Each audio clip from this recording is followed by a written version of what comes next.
Oh, I'm live.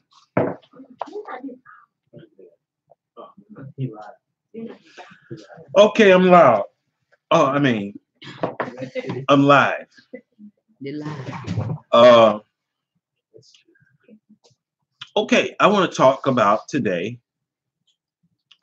Let me just wait a few seconds before I just wait a few seconds.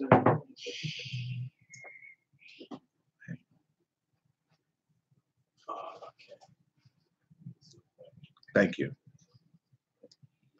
So what we're going to do is talk about widows indeed. Virtuous widows indeed and daughters of Zion. Daughters of Zion. Now, the reason why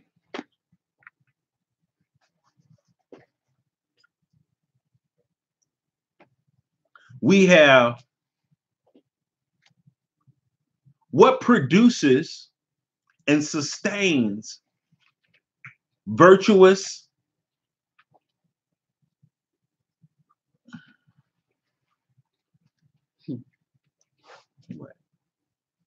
what sustains and strengthens virtuous widows indeed and daughters of Zion is men of Zion who are standing on their square. Don't think that these things exist in a vacuum, disassociated away from the man. No, the head of the man is the woman. If the head of the man is the woman, you said the head of the man is the no, I'm sorry. Oh boy.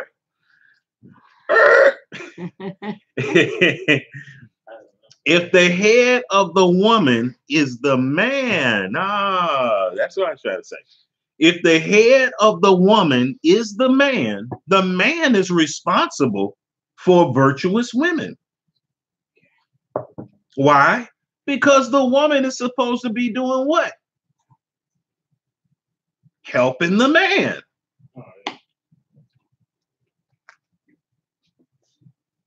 So if the man does not have a vision, how can the woman be virtuous? Where there's no vision, the people perish. So when we see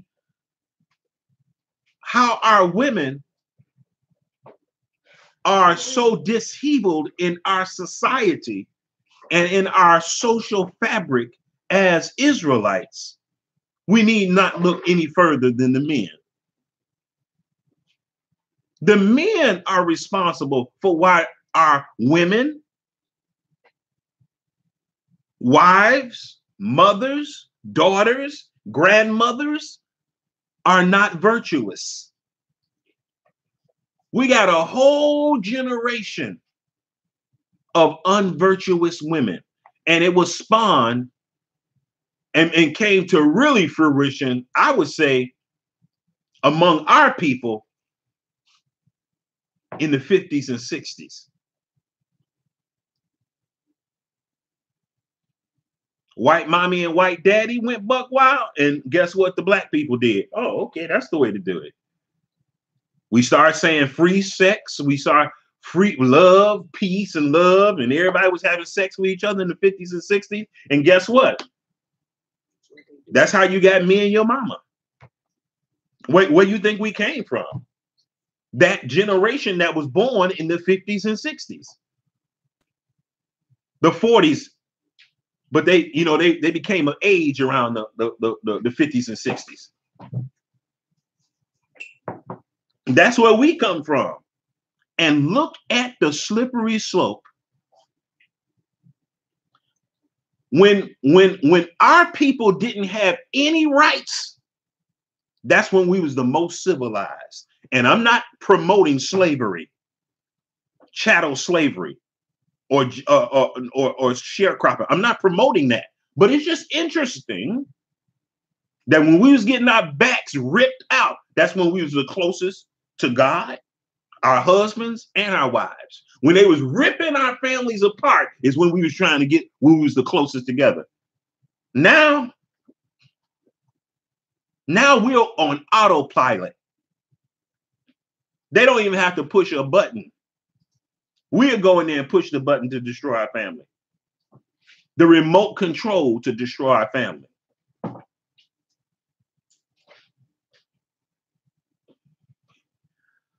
Oh boy. So when the baby boomers were out there whoring and stuff, giving out free love and sex and being what you call those babies, what they would call the flower children or whatever they were in the 50s and 60s and Woodstock and all of that kind of stuff, Black power, feminism. Guess what? That's when our families a real falling away came. Civil rights, all that stuff. It destroyed us. It's like everything that you think of that's supposed to be wholesome for us, it actually destroys us. Obama, civil rights, desegregation, all that stuff destroyed us. The New Deal, everything that they do destroy us. And we actually applaud when they'll bring us some fecal matter on a plate, and we were like, "Yay, white daddy's acknowledging me!" Yeah, and we clapped and like, "Hallelujah!"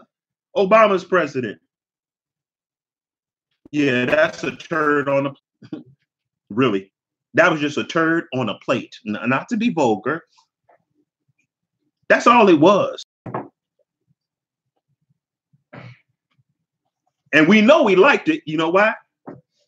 Because he ran a second time, and guess what we did? Please bring us another turd.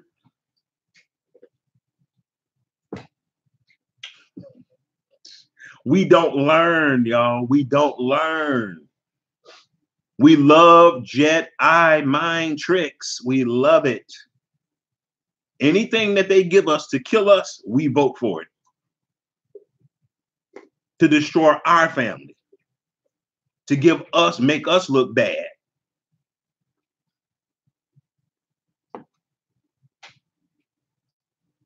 Nine of our people get shot in a pagan church. Obama goes there and sings Amazing Grace.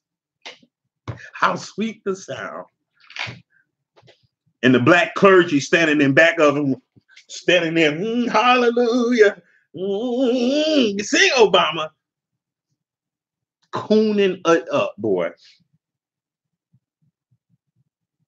It's raining biscuits. Hallelujah. Butter biscuits. Good grief. It's like we're not mature in our thinking.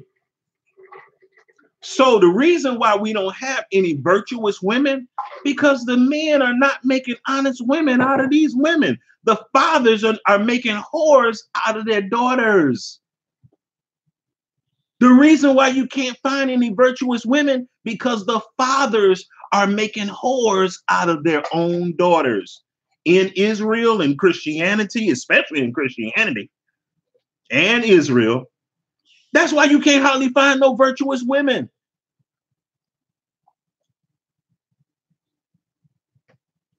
That's why you can't find any virgins. Because the fathers are whoring out their daughters. Daughter can come in the house anytime she wants to. No account of where she's been. Leave the house wearing God knows what. Come back. And the fathers don't pay so much attention to their children, they don't even know what the daughter wore when she left. I'm going to lay this at the foot of the fathers. Now, I know when you looked at this title, you probably thought, oh, he's going to bash women. No, I won't bash everybody.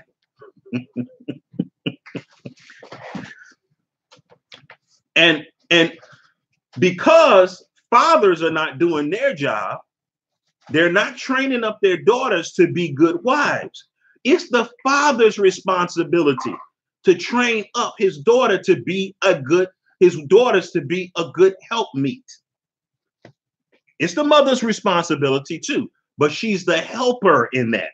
She's the helpmeet in training the daughters how to be good daughters, good wives, good mothers, good grandmothers. Yeah, it's the mother's job. Once the mother becomes a grandmother, now she's training the daughters on how to be a what? Good grandmother. If she becomes a great great grandmother, guess what she's turning? She's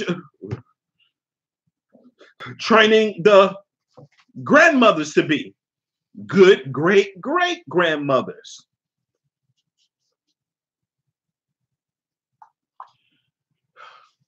Hit it, honey. Kick it. What you told the lady on your job about and she got all happy and stuff about her granddaughter. I was being a grandparent. Grandparent, go ahead. No, she was now what you about to hear my wife talk about here is seed that I sowed in my wife, and she sowed it into somebody else. And guess what? It brought well, go ahead. Break it down. She was excited because she's a grandparent. Uh-huh. And she's always being given duties as a grandparent. And, sometimes she get a little weary. And I was just explaining to her that as a grandparent, you get grander duties as a grandparent. And so when I told her that, it inspired her to take on her job again, and in a different type of mindset. She said, I never thought about that. That as a grandparent, you get grander duties. So grander responsibilities. Grander responsibilities. So every time I see her now, she mentions that to me. And she lights up. She does every time. So that inspires her to continue to do her grandparent duties in a more grander fashion. So that's basically it. Right. And so now I taught my wife and my whole family this many years ago. The Most High has showed me, because I used to sit back and wonder, why do grandparents call grandparents and they don't do nothing grand? And then the Most High told me the grander responsibility, the grander things that grandparents supposed to have is grander responsibilities. No, they don't take over the job of the mother if the mother is capable and everything is intact. No, they don't take over. They supplement. In other words, the mother, if there's a grandmother around, the mother don't supposed to be starting over from zero like maybe the grandmother did. No. Her motherly efforts, her luxurious labor should be undergirded and galvanized by the deeds of the grandmother. In other words, the grandmother should be saying, I got your back. Exactly. Even if whether somebody had her back or not, I got your back. And if had the grandmother's back, you know what she's saying? I know how it was when nobody had your back. I got your back. Grandfathers the same way. We're going to have a whole generation of children that don't have any grandfather, but guess what? We having children out of wedlock like crazy. Nobody's going to have their back. They're not going to know how to raise up a family. They're not going to even be excited about the joys of having a family.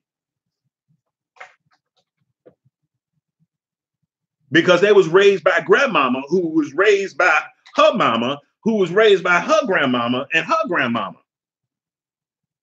With no daddy around. A lot of sex is happening, but no man around.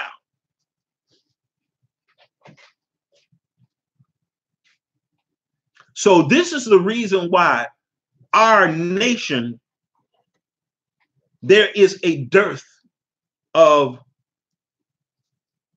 virtuous widows indeed. I'm going to hit on that. Indeed.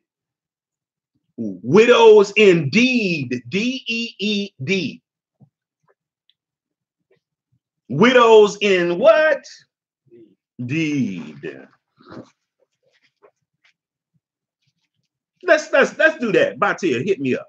Hit me up right there. 1 Timothy chapter 5, I believe. The end of the commandment is charity. Uh-huh.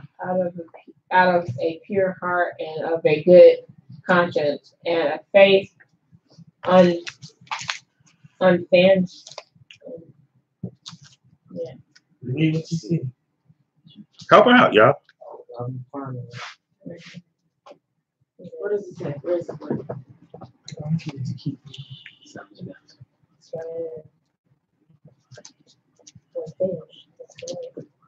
Yes, yeah.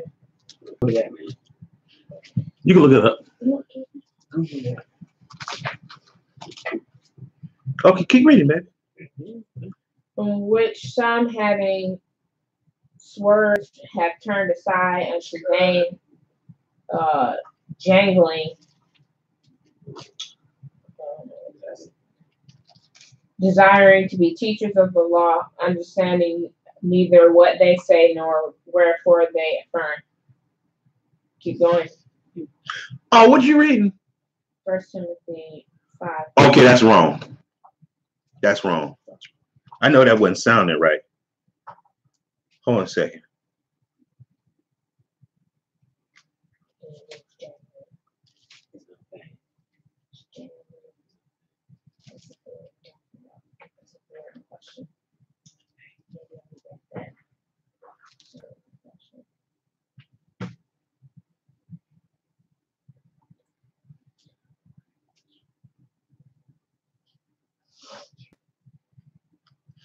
Okay, let's start at 1 Corinthians chapter 7. That's not what I want. Maybe it's 2 Corinthians 3 is what I want. Let me see. Hold on a second. I'm still scattered here. Oh, 2 Corinthians.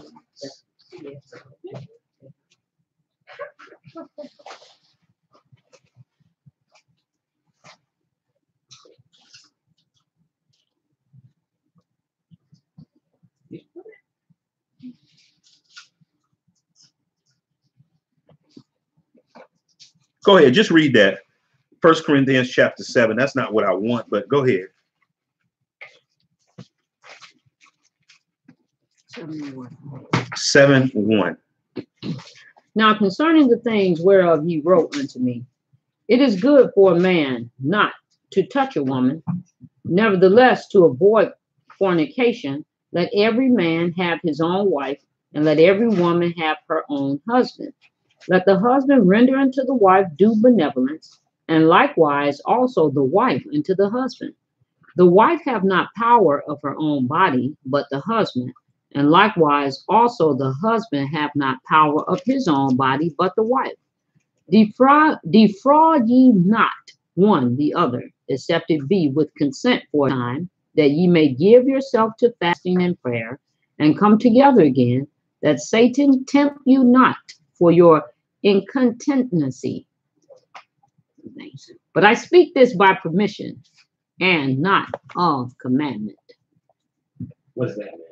It's not a commandment, So but it's like good it's advice. Yes, you can have those. You know. It's more than just an opinion. What he's saying is stronger than an opinion. And this is the nuances of understanding spiritual thought rather than understanding just words. Because see, if you just look at words and definitions, yeah, you could say that's an opinion. But we're not talking about opinion from worldly people. We're talking about in dictionaries and all that. We're talking about spiritual people who had a connection with the Messiah, and we're teaching about the kingdom. This is a whole nother this is why people can read the Bible and come up with a whole different denomination, and y'all read the same verse. It's really more there than what you can see. by just looking up in a thesaurus or a Strong's Concordance or a dictionary or an encyclopedia. It's really way more than that. But when you're stuck on the letter of the law, guess what? It kills your understanding in spiritual things because you're focused, you have a laser focus on letter of the law. Oh, well, let's run to the dictionary. No, that's no.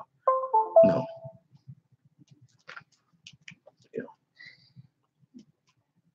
If you're not rooted in the spirit, you're really not going to know the understanding of spiritual things. There's a spiritual dictionary that nobody has ever written before. There's a spiritual encyclopedia that's never been written before. It's written in our hearts. It's called The Moving of the Ruach HaKodesh.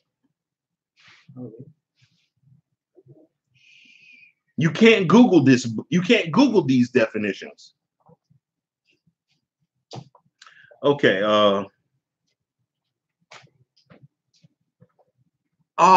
First Timothy chapter 5. It's it's got to be Timothy. I don't know what did I say. First Corinthians. Yes. I don't know why I said that. It's First Timothy 5. That was a good one too, though. Huh? That was a good one too. Yeah, that was good. About marriage. Right. So First Timothy chapter 5. Did anybody have First Timothy 5? I did read that. No. Oh, you read that? Yeah. No, you read First Corinthians 5. No. She read Timothy first. She said that. Really? Wrong. Yeah, and she was No, she didn't read this. Read it again. You're going to see that you didn't read this. Because I was looking at First Corinthians 5. I knew there was something happening with my brain because I was like, something's off here.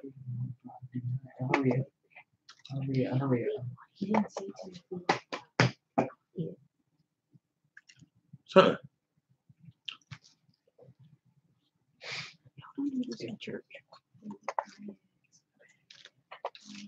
come on, y'all. Come on. Let's get it going. I delayed us enough. Chapter 5, verse 1. Just one. Rebuke not an elder, but entreat him as a father, and the younger men as brethren, the elder women as mothers, the younger as sisters with all purity. Honor widows that are widows indeed. Now, go back to that all purity. Ooh, the elder women as mothers. As mothers. The younger as sisters. As sisters. With all purity. With all purity. It's not talking about the sluts in Israel. It says it's saying the mother and the sisters in all purity. Right. Not the skeezers. Not the ratchet. Let me tell you something. You really can't get really ratchet women if men are not making them ratchet. That's true. You can't get it, y'all. Right. I know we like to beat up the women. I know that. And there's a time for that. But let's put the onus on where it originates at. No, you didn't miss much. Shalom, Sarah D. So the reason why we don't have a glut of virtuous women is because the men they're not producing virtuous daughters. They're not producing virtuous granddaughters. They're not even producing virtuous wives. They're not virtuous. A virtuous wife is supposed to do what?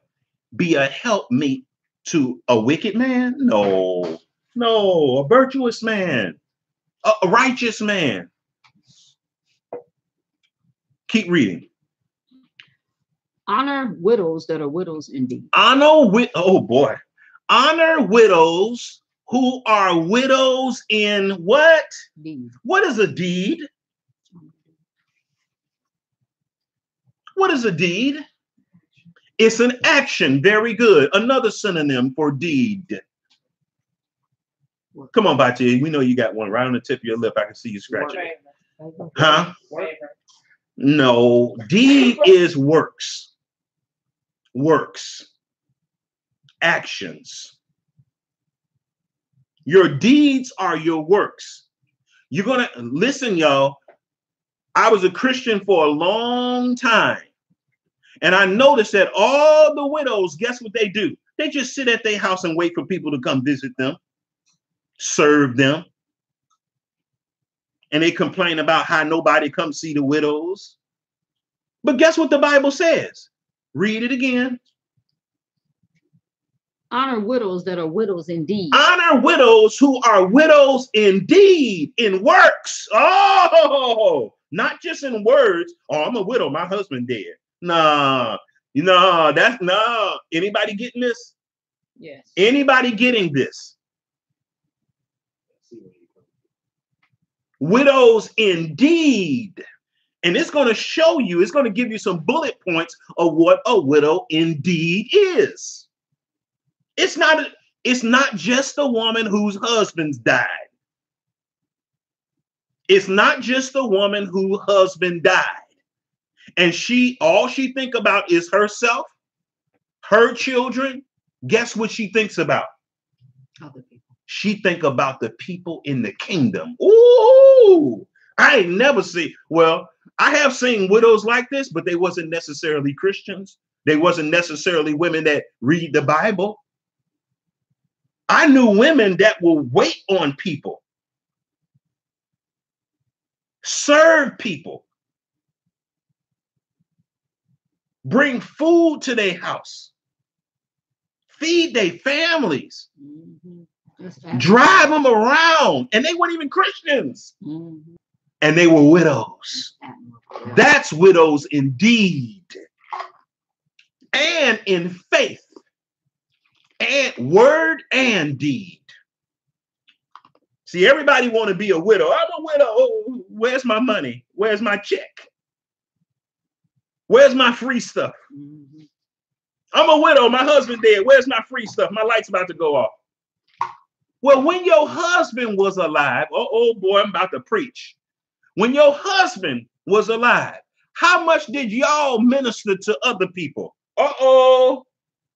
See, a widow indeed, work don't begin when a husband dies. Right. Widowhood catches her while she's already building the kingdom. Oh boy, I'm dropping bombs today. Good grief. The kingdom of Satan is scared now because the prophet then rose up.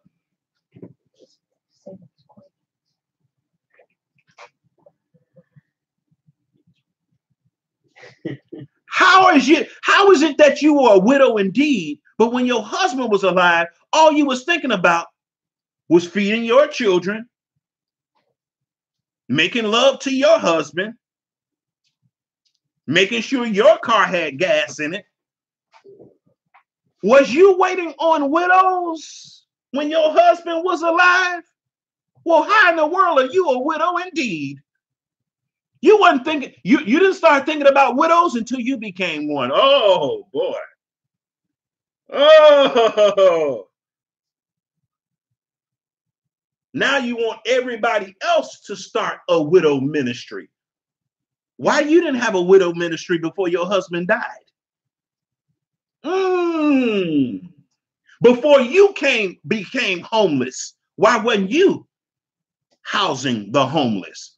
Oh, when you was naked, when your lights, when somebody else's lights was going out and you had lights, why you wasn't thinking about somebody else's lights going out?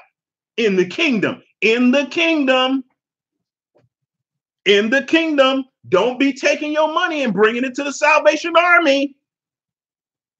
No. Don't be taking your alms and giving to just indiscreet. You give it to people that you know believe in the kingdom. They know that they are Israelites. They live their life to serve the Most High. That's who you give your alms to. Not to every homeless person that you see. Find out who are the homeless in Israel and support them. Send your alms to them.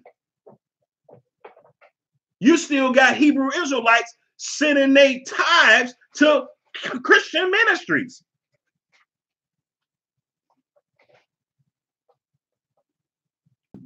They are unprofitable servants. Keep reading. But if any widow have children, If any widow have children or nephews, let them learn first to show piety at home and to requite their parents, for that is good and acceptable before God. Stop. Who is my mother and father? Those that do what? Do the will of the Father. So if you ain't raising your children to feed the homeless, clothe the naked in Israel, you're on bad trajectory to become a widow indeed if your husband passes. Why do you think we have so many selfish children today? Because the parents don't teach them how to serve others. They don't teach them. All they teach their children is, guess what? Make sure your smartphone bill is paid up so you can look at it all day long.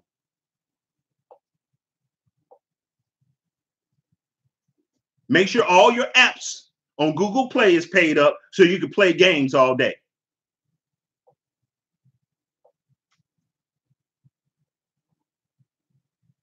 And I'm going to tell you something. Most High is going to curse a lot of these families.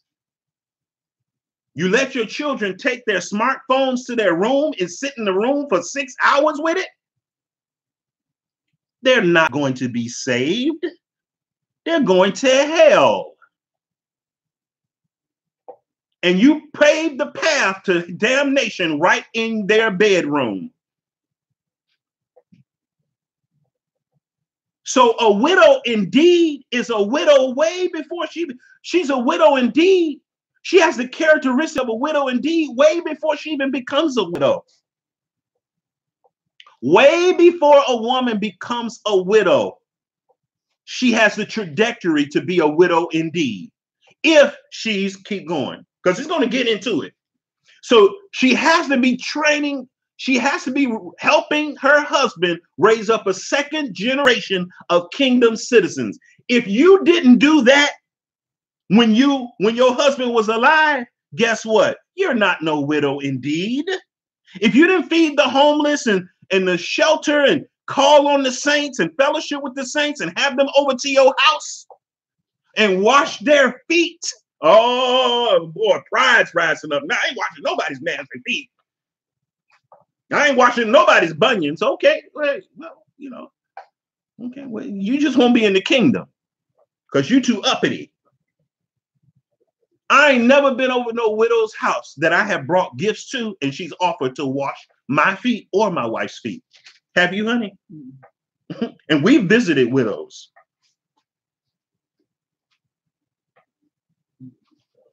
I've told my wife, I said, honey, this way before I know what I know now. I said, we need to visit the widows in the church.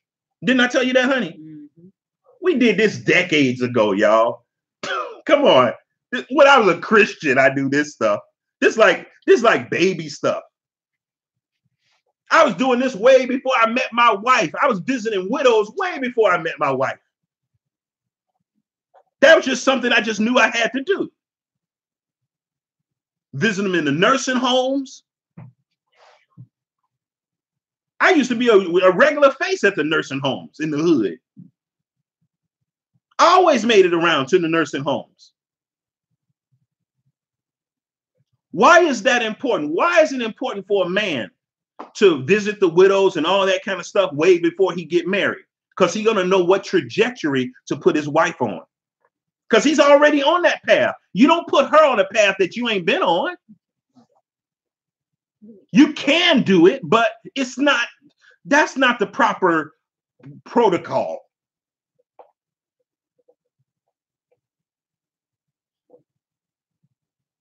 I was feeding the homeless way before I met my wife.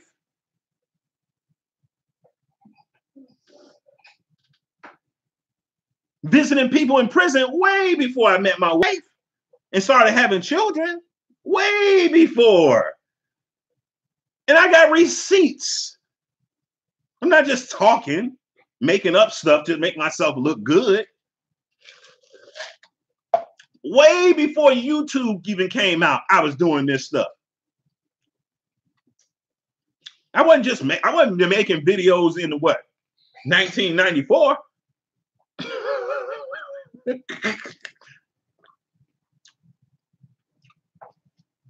Read this.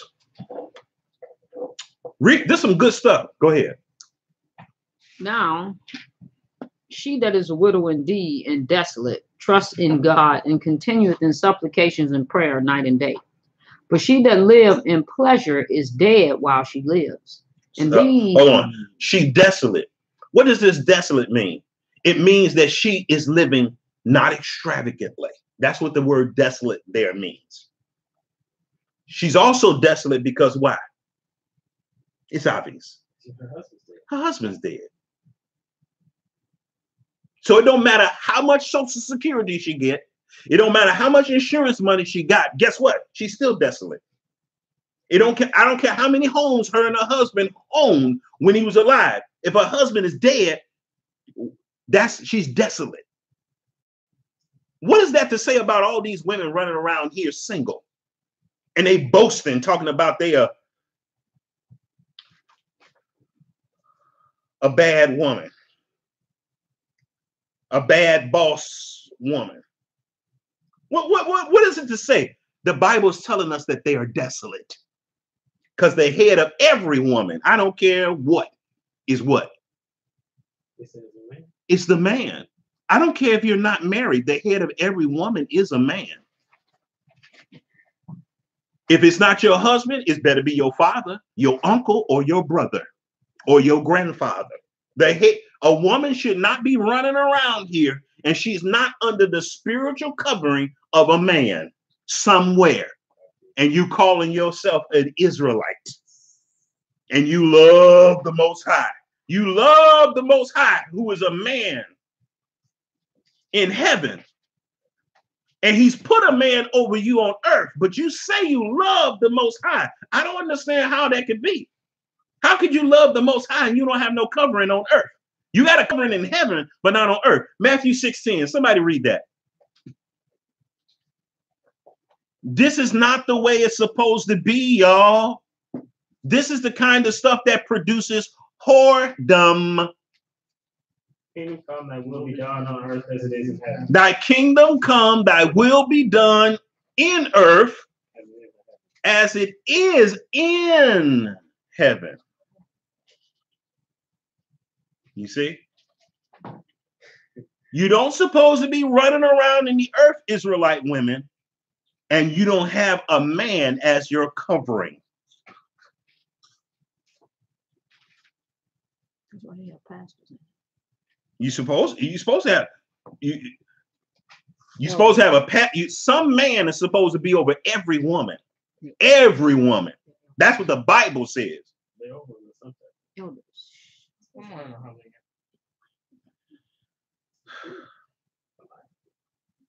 So this is the reason. And let me say this.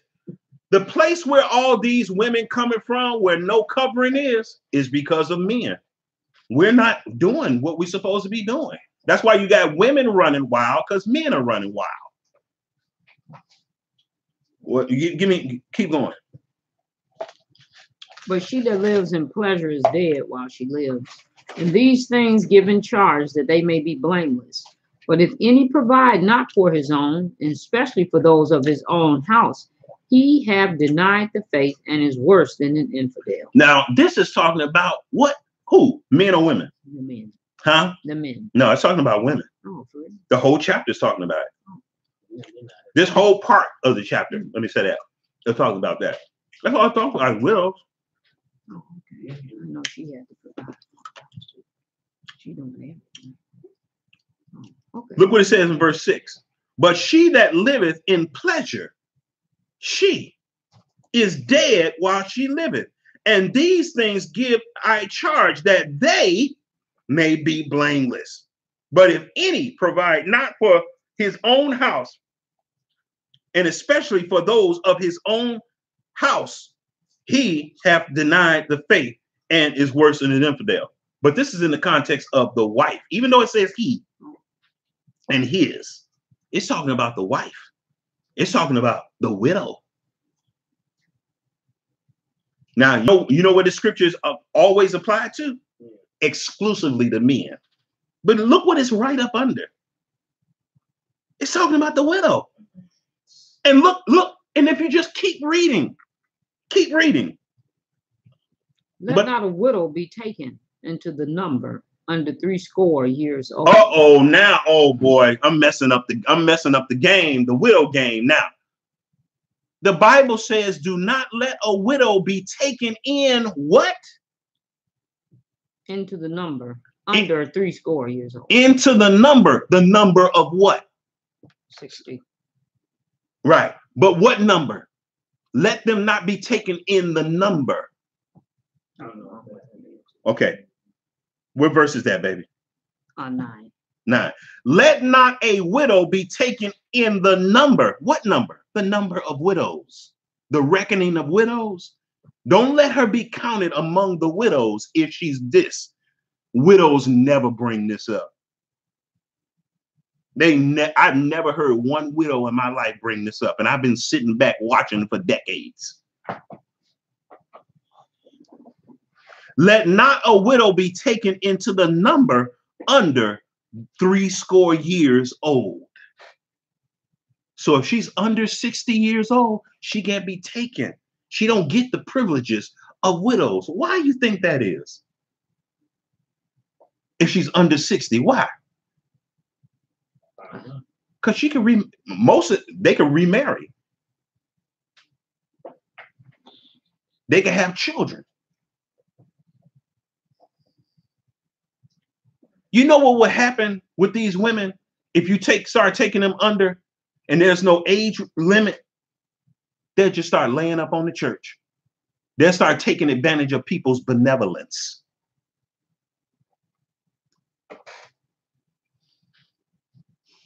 And I wouldn't doubt if some of these women would get off their husband just so their poor husband who working himself to the bone, just so the whole church could support him. And she said, I got a better life now. He did. That was a nice come up. Mm-hmm. Don't think that wouldn't happen. If it happens with insurance fraud, it would happen with this. This is an insurance, a social insurance policy that the Most High has set up for widows in Israel. And nobody knows how to use this. I've never seen this utilized. This is beautiful. And just because somebody offer you something and your husband was loaded when he died, it don't mean you have to take it. Now it means that you go and serve the other widows. It's like, I got abundance. I'm going to move some other widows in here with me, with their children if they have any. But our widows don't even think like that. Those are widows. What I'm communicating to you now is widows indeed. This is the profile of widows indeed.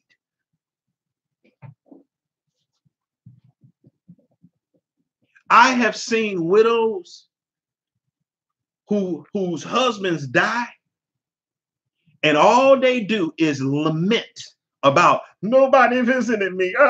Nobody giving me nothing. I'm a widow. They just cry and whine, and I be like, wow, this is a selfish, self-centered person. This is a selfish, me only, I only, my only person. I'm amazed by that.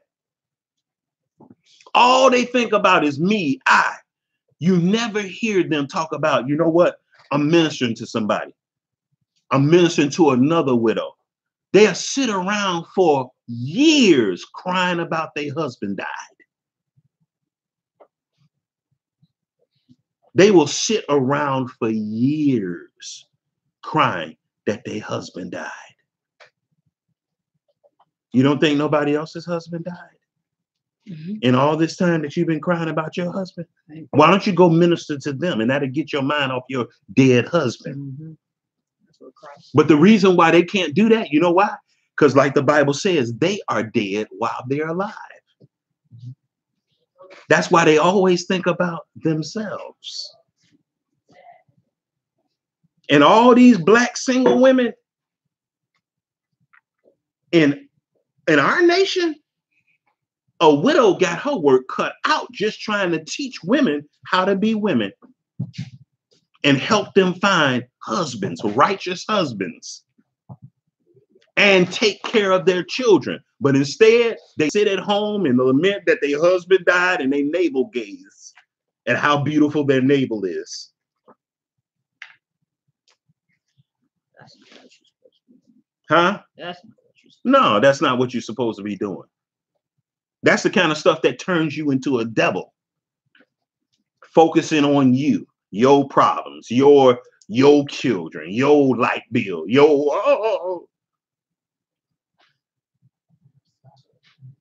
And I've seen this my whole life, y'all. The best thing to do when you have a problem is just start ministering to other people with the same problem. Just start ministering to them. Get your mind off yourself. Stop being greedy and wicked. Where'd you stop at? Verse 10. Pick it up. Well reported for good works. If she have brought up children, if she have lodged strangers. Lodged strangers. This is widows indeed. Oh no, I'm here by myself. That's why you're supposed to have a covering. An uncle, a brother, a righteous uncle, brother, and even if you ain't got a righteous one, have somebody that love you, that's watching over you. Widows supposed to be lodging strangers. Husbands and wives supposed to be lodging strangers. Nobody's ever stayed at your house before. You never had nobody spend the night at your house before as guests, like Abraham and Sarah. But you love the Most High. See, a lot of this stuff ain't lining up. Now, I don't recommend single women letting men live in their house or come spend the night. I don't recommend that. But when certain safeguards are put up, yeah.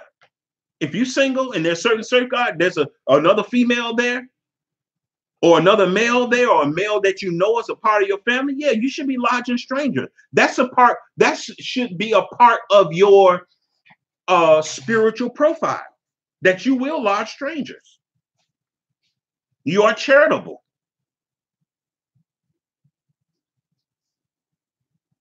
If a saint's house burned down, you ain't gonna let them come stay at your house? Why? Oh, my house is too small. So what?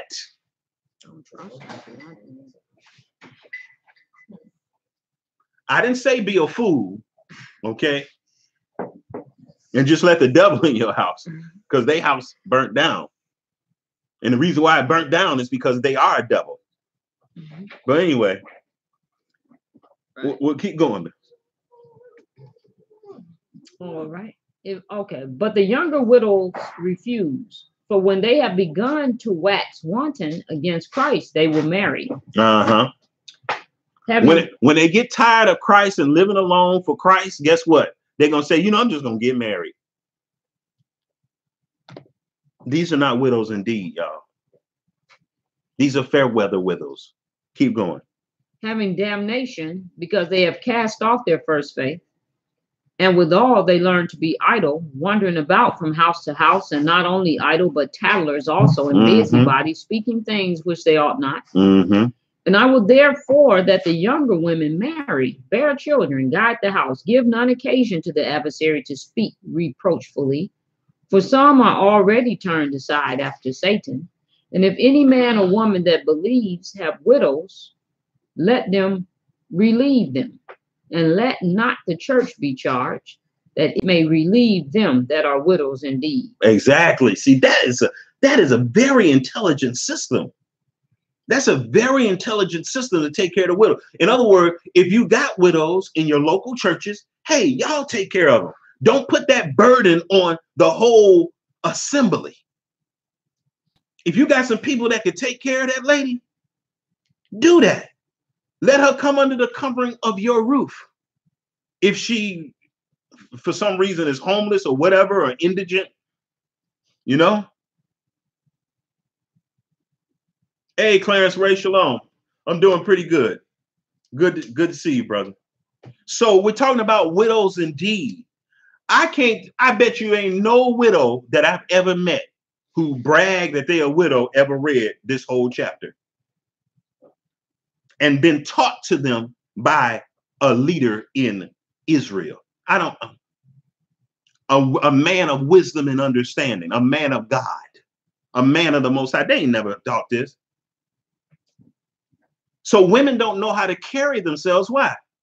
Because the men who's supposed to be teaching this stuff ain't teaching it. Honey, how many times when you was in the Baptist church you ever heard this broke down like this? I'd never heard that broke down like that before. And the church was predominantly what? What do you mean? Black? Women, right? Oh, of course. But you ain't never heard this? Never heard. And y'all had a glut of widows in y'all churches, right? Oh, yeah. Over the many, many years you attended. Oh, yeah. And you never heard this, right? Never.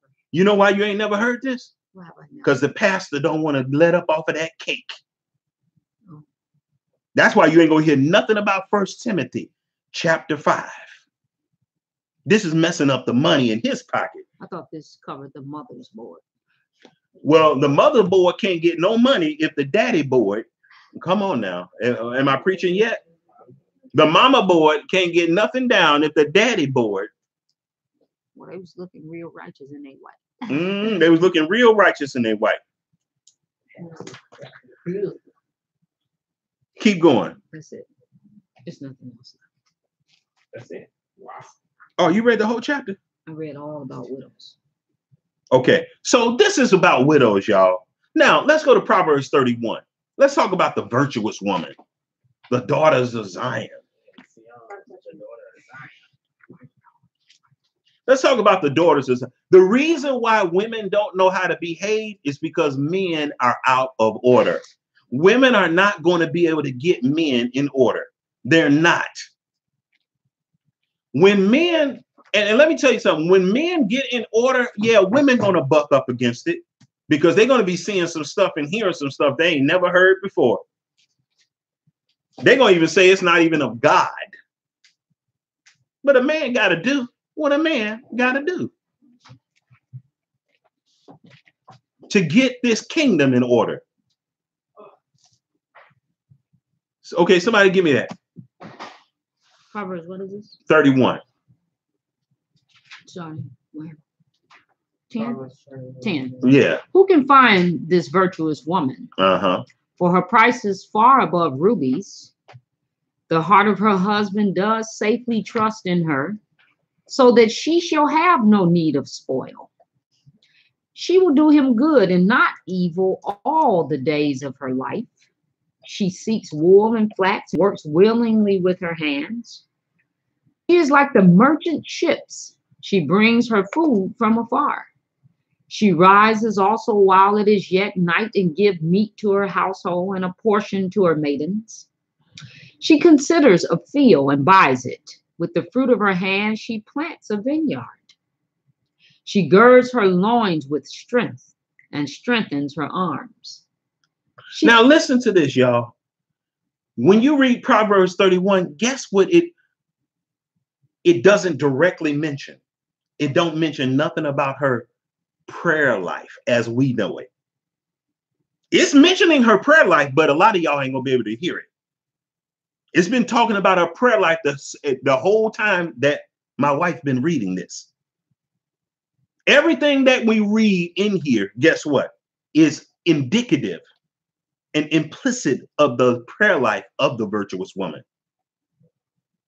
But if we don't say prayer, y'all think it didn't say nothing about prayer. No, prayer, the true science of prayer is an exercise of faith and, oh boy, show of works, deeds that tell of the glory of Yahuwah and the good of his people. That's what prayer is. Prayer is not just standing on your knees and getting on your knees and closing your eyes and facing Jerusalem. No, prayer is way bigger than that, y'all. We're reading about it right now in Proverbs 31. Well, go ahead. What'd you say? It's getting busy. It's getting busy for the kingdom. If you are not getting busy for the kingdom, you don't have a prayer life. I don't care how much you talk to God. That's not a prayer life.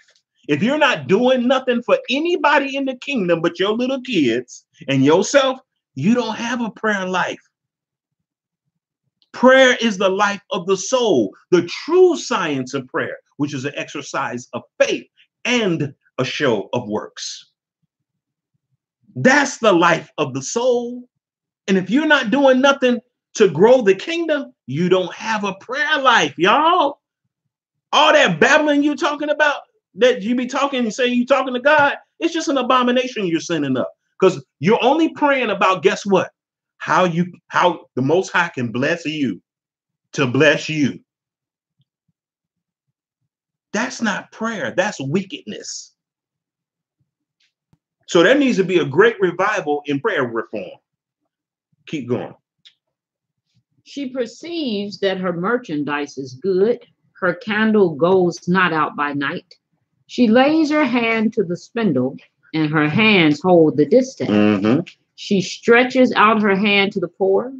Yes, she reaches forth her hand to the needy. Oh, so when her husband died, she gonna be a widow indeed, right? Of course. Not because her husband died and she started doing this stuff, but way before her husband died, she was doing this. Mm-hmm. She raised her children up where they saw her minister to the needy, the poor, the hungry. Oh, now we know what a widow is. So we got a lot of perpetrating widows out here. Why? Because men have not taught their wives how to even be good wives. Feeding the hungry, clothing the naked. It's impossible to do these things after you've been navel gazing for 50 years after your husband been alive and now is deceased. Keep going. She is not afraid of the snow for her household, for all her household are clothed with scarlet. She makes herself coverings of tapestry. Mm-hmm. Her clothing is silk and purple. Her husband is known in the gates when he sits among the elders of the land. Mm-hmm. She makes fine linen and sells it and delivers girdles unto the merchant. Strength and honor are her clothing, and she shall rejoice in time to come. This is a lady that's very busy.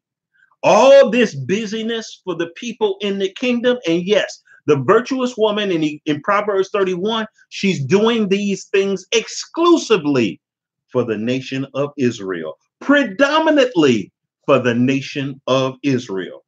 You're not a virtuous woman just because you stay in your closet and pray all day and you don't do nothing for nobody in the kingdom. You're not virtuous. Stop it.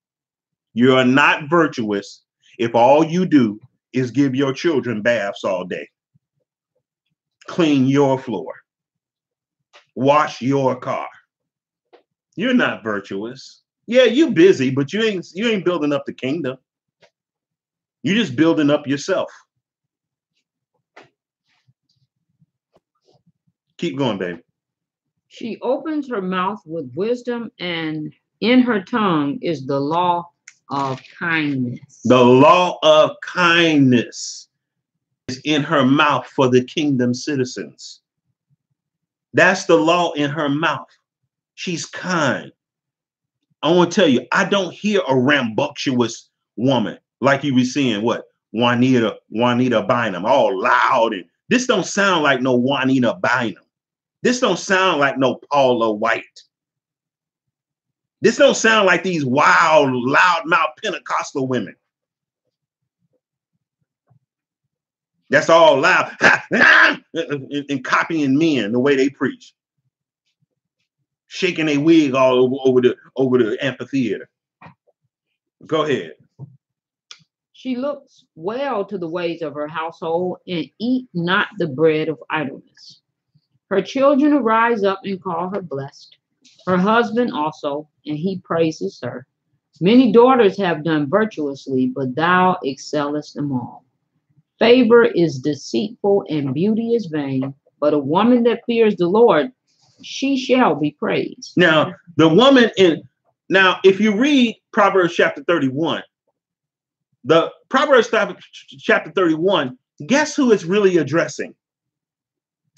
It's King Emmanuel's mother talking to him. Somebody read that. I got it. Where? Lemuel. Okay, go ahead. Come on. I have accidentally closed it. Proverbs 31. Okay, Proverbs 31, somebody. Help me out. Real quick. Proverbs 31. The words of King Lemuel, the prophecy. Now listen, the words of King Lemuel, what? That his mother taught him. That his mama taught him. Yeah. So this is advice that a mother is giving her son to stay away from the hoochie mamas in Israel. The rugrats in Israel that want to get wifed up, and they know they don't deserve it. They know they don't deserve to get wifed. They're not even wife material. They're not wife material, but they want to get wifed up because they got a little hankering.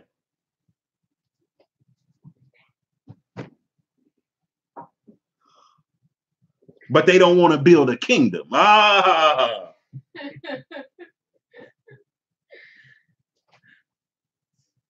Read that about the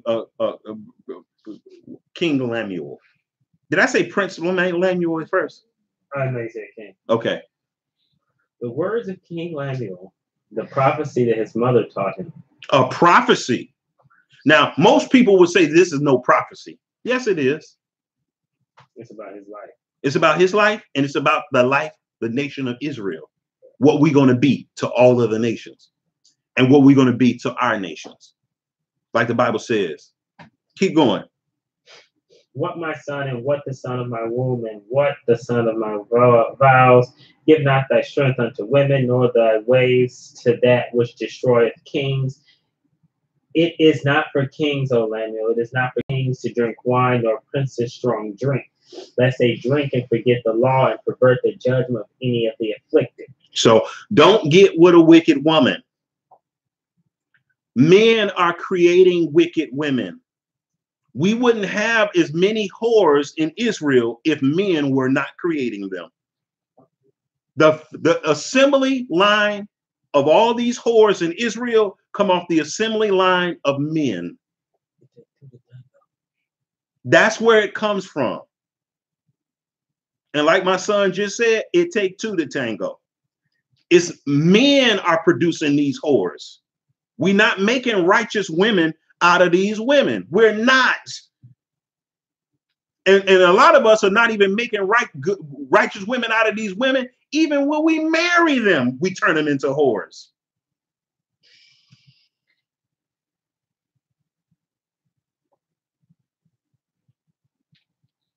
That's what's happening. That's what's actually happening.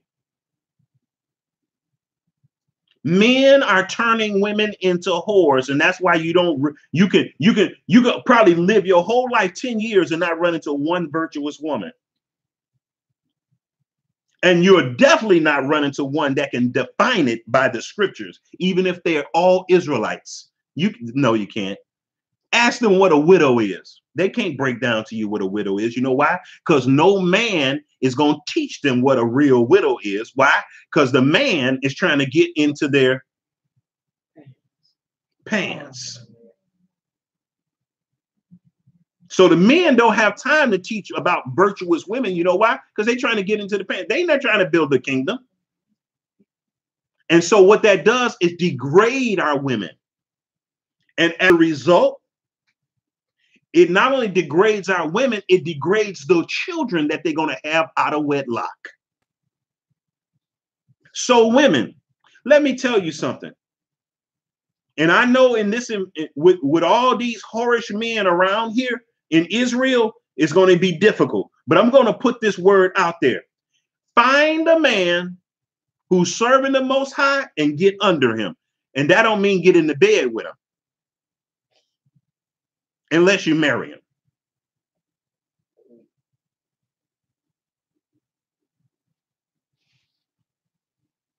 So now you're going to be looking for a man that's doing all this because he has to teach the woman to do it. Yeah, you got to look for a man that's teaching this stuff that King Lemuel in Proverbs 31, mother taught him. So he has to be doing this. Yeah. Teaching. Yeah, he gotta be on that path. He gotta be on that path. He gotta be on that path. You're not gonna find a man that's doing all that. Let's keep it real. So that means you're not gonna find a lady that's doing all that. No, you're not gonna find a lady that's doing all that, but you're gonna find a man that's on that path. Right. Though. He can't just teach it. He has to be involved. You ain't gonna find a man that is Yehoshua. You're not gonna find a man like that. He's gonna be teaching you. No, he has to be involved. No, he's gonna be involved. He's gonna be starting out. You're gonna know the spirit of a man if he's like a King Lemuel's mother had apparently raised him. You're gonna know that. He's gonna have a different vibe about himself. He's gonna have a different spirit about his wealth. He's gonna have a different conversation about himself. You know what? You're gonna know that it's way bigger than your underwear. This is really interesting because this takes the standard up for the man. Because it has to take it up for the man. The woman is only going to do, really, for the most part, what her husband is going to do. Now, you do see ministries where you have husband and wife, and they're doing these things together. Right. So this takes it. And that's admirable. Right. This takes it up for the man. Right. If he's going to have a woman like this, absolutely, he is absolutely going to have to be doing these same things too. Right. So that's good. A woman cannot rise any higher than her man. And I know that sounds sexist, but I don't care. A woman is not going to rise no higher than her man. Why? Because the head of every woman is the man. Can your neck ever get above your head? No. No, your neck cannot. Can the rest of your body ever get above your head? Unless you're doing what? A handstand. And that's abnormal. Because you're not made walking on your hands. Although some people have broken world records doing it. That's the exception, not the rule.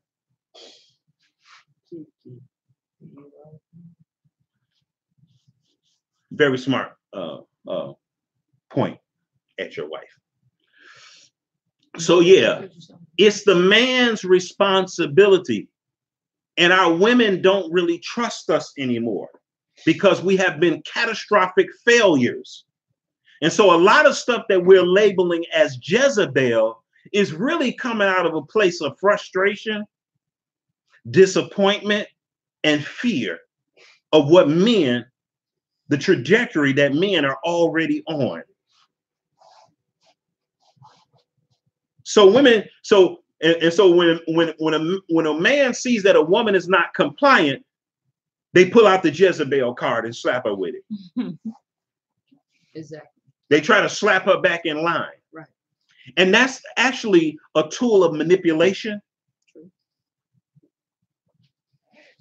Because if you got to slap somebody with something and browbeat them and hound them, guess what that means?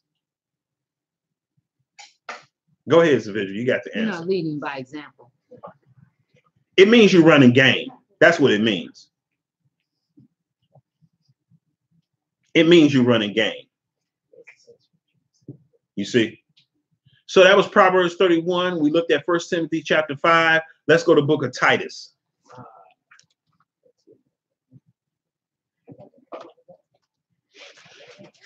Yes, exactly. Titus.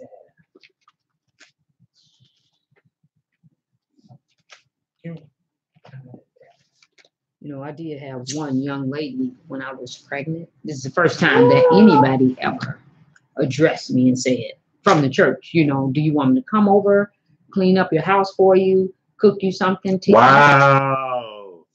Did you? The offer was there, and they really wanted to do it. I'll help you clean up. I'll cook you something to eat. Wow. And that was very admirable. But you don't find that a lot. My wife had 5 surgical procedures. No, I did not. No, all 5. It's called surgical procedure. It's coined that way too. Pregnancies are called surgical procedures as well. Yes. But anyway, my wife had 5 surgical procedures where she brought 5 children in the world. And out of all the thousands of Christians that she's been surrounded around, one asked her, if you want me to come over and help you cook, clean, do anything from the church. Y'all, we don't have no real widows out here. We don't have no real widows. It's a come up. She should make a decent widow. Who? Yomi. Yeah, I would say that. Yeah, Yomi will make a good widow. I mean, she's a good wife. She's a good wife, so she's gonna make a good widow. So this, now, and the irony is this: you have all these women screaming about, oh, my husband don't treat me fair. My husband don't treat me fair. But our women don't even treat our women fair. They're not charitable. They don't bend over backwards to serve women that are single. They don't bend. Married women don't bend over backwards to try to do some matchmaking, some righteous matchmaking. They don't do that. Especially when the woman expressed that she wants a husband. They don't do that. Women always complain about what men ain't doing, and rightly so. But why aren't the women ministering to each other, loving each other more, networking with each other? But I know where it comes from. Men are not doing it. The women can't rise no higher than the men. They can't.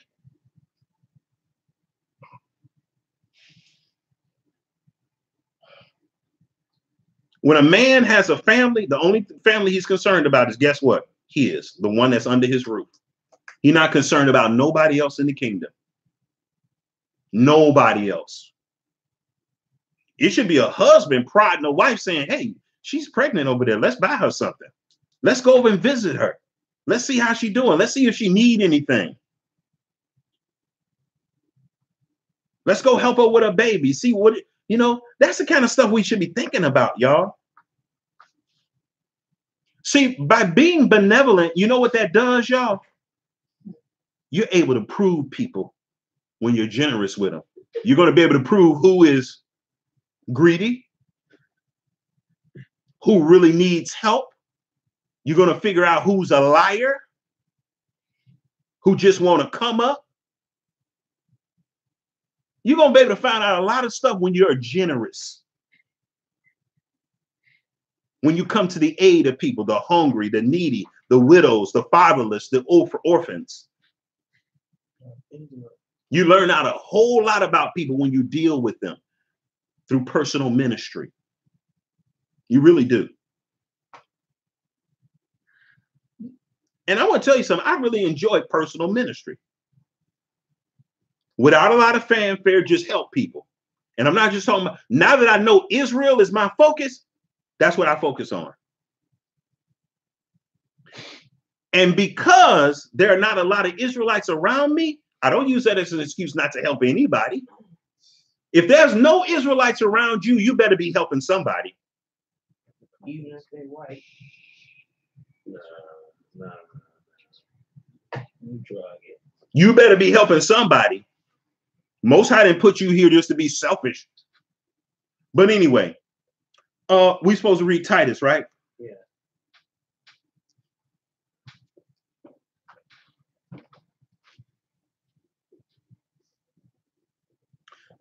Titus chapter 2. I got it. Verse 1. Start at 1. But speak thou the things which became sound doctrine, that the aged men be sober, grave, temperate, sound in faith and charity and patience. The aged women. Sound in faith and charity. These are the requirements for the men. This is why you have women. Men have spawned a whole generation of women that are selfish and egocentric because the men are. The man is the root. The woman is the branch. The man is the root, the Bible says. What? Isaiah chapter 11, verse 1 and 2. Keep going. that they teach the young women to be sober, to love their husbands, to love their children, to be discreet, chaste, keepers at home, good, obedient to their own husband. Good, obedient to their own husband. Notice it don't say obedient to your own wife. No, obedient to your husband. The man is the head. I know this is a really strange doctrine for people's minds today, but I'm going to preach this until I die. I'm never going to let this go. Keep going. Young men likewise exhort to be sober-minded in all things, showing thyself a pattern of good works and doctrine, showing uncorruptness, gravity, sincerity, sound speech that cannot be condemned, that he is of the contrary part may be ashamed, having no evil thing to say unto you. Mm-hmm. So this gets into some of the protocols that we read in Proverbs 31 with King Lemuel. Keep going. Exhort servants to be obedient unto their own masters and to please them well in all things. Not answering again. Not purloin. Do this sound like chattel slavery? I mean, no. This don't sound like no chattel slavery. You can tell by the way it's written. Don't you come on, y'all. Look at the spirit of it. You can tell by the way it's written. It's not talking about chattel slavery. Come on. It says, in all things, showing thyself a pattern of good works in doctrine, showing uncorruptibleness, gravity. What's chattel slavery? Corruptibleness, y'all? Yes or no? Oh, absolutely. Okay. All right. Let's get over that hump. Sound speech that cannot be condemned, that he that is of a contrary part may be ashamed, having no evil thing to say to you. Exhort servants to be obedient to their own masters. It already gives you a context of what type of context the servant's going to be obedient to their master in. It's not chattel slavery. White people have worked that mind trick on us, and we read this scripture and all we can think about is slavery. Or think that chattel slavery is an option. Not the way that this is written. Chattel slavery is actually ruled out when it says, exhort servants to be obedient to their own master and please them well in all things, not answering again, not questioning your master who's in the most high. That's what this is talking about. This is not talking about no chattel slavery and white supremacy. Boy, we will overlay scriptures on all kind of stuff. But anyway, that's enough of that. But anyway, so the reason why you have grandparents is because grandparents have a grander responsibility. They play a grander role in the social structure of the family in the way of supplementation, supplementing the efforts of the father and the mother. The same thing with the grandfather. Grandfather. Grandmother means that you have a more responsibility, graver responsibilities to not only the grandchildren, but in the aiding and supplementation of what? And the backing of the father and mother. So a lot of us are calling our grandparents, and it ain't nothing grand about them. They're not even good parents, let alone grandparents. And let me tell you this, in the cases where I see grandparents are trifling grandparents, guess what type of parents they were? Trifling parents. So you have trifling grandparents.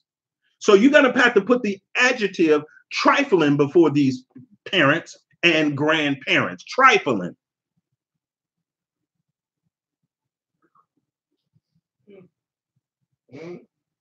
You got to put that adjective before parent and grandparent. They never had a responsibility really for their children. They only did it because it was too late for them to get an abortion. And the only reason why they have any type of connection with their grandchildren is because guess what? They didn't kill the children in an abortion. So they're like, oh, okay, I guess I'm a grandparent. You're not a real grandparent if you have that attitude. These are not my kids, they're yours. Whenever you hear that kind of stuff, that's that slave master nigger stuff from slavery, chattel slavery. They ain't my children. Those are your babies. I raised my kids. That's that slave master talk, you know? No. They're going to say that they're not their children, but the children call them grandmama, granddaddy. They ain't my children.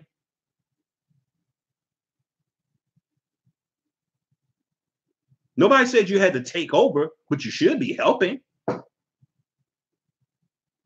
But anyway, that's all I got to say. An hour and 20 minutes. Okay.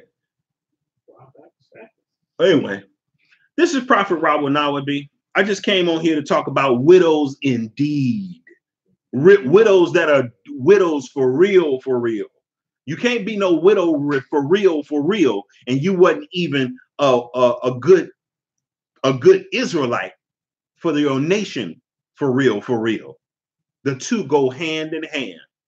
And the reason why we don't have good widows is because we don't have good husbands, good fathers, good grandfathers, good brothers or uncles, because the head of every woman is the man. But anyway, I'm going out of here. Y'all take it easy. Have a wonderful week. I hope this was a blessing to you. I hope you learned some things. Study these things out more. Pray about them. And when I say pray, I don't mean just get on your knees. I'm talking about do something about it as you get on your knees, as you come, as you go, as you walk by the way. All right. Shalom. I'm out of here. Shalom. Amen. Praise the Lord.